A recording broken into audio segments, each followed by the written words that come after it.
प्यारे बच्चों, आज हम समझेंगे पारिस्थितिक यानी विविधता और आनुवंशिक विविधता के बारे में। तो पारिस्थितिक को हम इकोलॉजी भी बोलते हैं। तो इकोलॉजी का हम विश्लेषण कर देंगे तो और भी आसान हो जाएगा, आपकी समझ में आ जाएगा।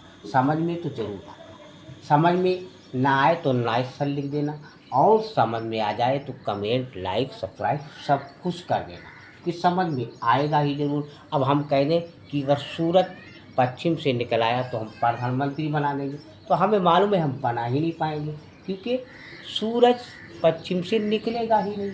तो हम आपको समझाएंगे तो समझ में आपके आ ही जाएगा।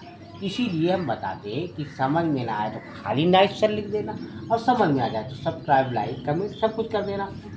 तो पारिस्थितिक विविधता इकोलॉजी ग्रीक शब्द यानी दो शब्दों से मिलकर बना। एक है ओकोस। ओकोस का अर्थ होता है घर, और एक है लोगोस। लोगोस का अर्थ होता है अध्ययन। तो पृथ्वी एक घर की तरह, कहते नहीं पृथ्वी गिरे है, तो अब इस पृथ्वी पर पेड़ पौधे, सागर, पर्वत, छोटे बड़े विभिन्न प्रकार के जीव जंतु पाए जाते हैं। तो इसका अध्ययन किया। अब अध्ययन सर्वप्रथम अर्नेस्ट हेकल ने पारिस्थितिक शब्द दिया था सबसे पहले।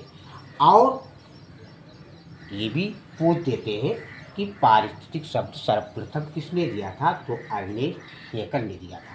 अब हम समझेंगे पारिस्थितिक विविधता। आपके समझ में आएगा 100%, देखेंगे तभी। जब देखेंगे नहीं, समझेंगे नहीं, तो समझ में कहाँ से आएगा। पारिस्थितिक बताओ, 1 साल होने वाला है, 2-4 व्यूज आ जाते हैं, इतना क्या थोड़ा है।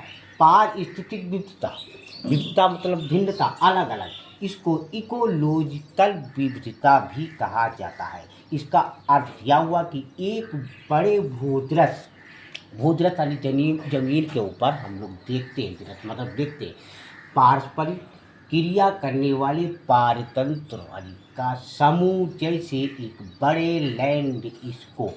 अब लैंडस्केप क्या होता है, जिससे लैंड माने जमीन होती, भूम होती, भूम पर हम देखते हैं घास के मैदान, नदियाँ, वन, पर्वत एक साथ हो सकते हैं।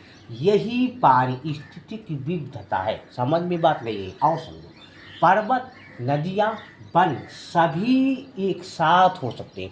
पर्वत नदी की तरह नहीं, नदी पर्वत की तरह नहीं, घास नदी की तरह नहीं, तो सभी में भिन्नता है। इसीलिए बोला कि लैंडस्केप में घास के मैदान, नदियाँ, पर्वत एक साथ हो सकते हैं। यही पारिस्थितिक विविधता है, यानी भिन्नता है, अलग अलग सब दिख रहे हैं। भारत में अत्यधिक पारिस्थितिक विविधता पाई जाती है।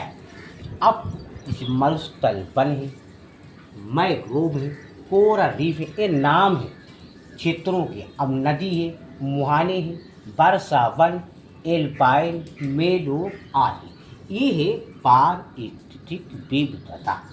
अब हम समझेंगे आनुवंशिक विविधता। आनुवंशिक विविधता क्या है? आनुवंशिक की इकाई क्या होती है? जीन होती, तो जीन के जरिए से, एलील के जरिए से, क्रोमोसोम्स के जरिए से विविधता होगी।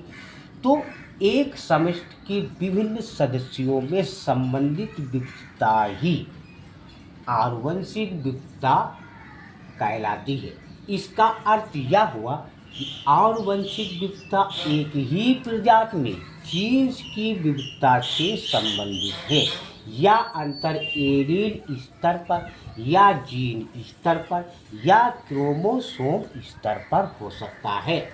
कि उच्च स्तर की आनुवंशिक विविधता वाली समष्टियाँ परिवर्तित पर्यावरण में बेहतर अनुकूलन विकसित करने की क्षमता रखती है। छोटी समष्टियों के विलुप्त होने का अधिक खतरा रहता है।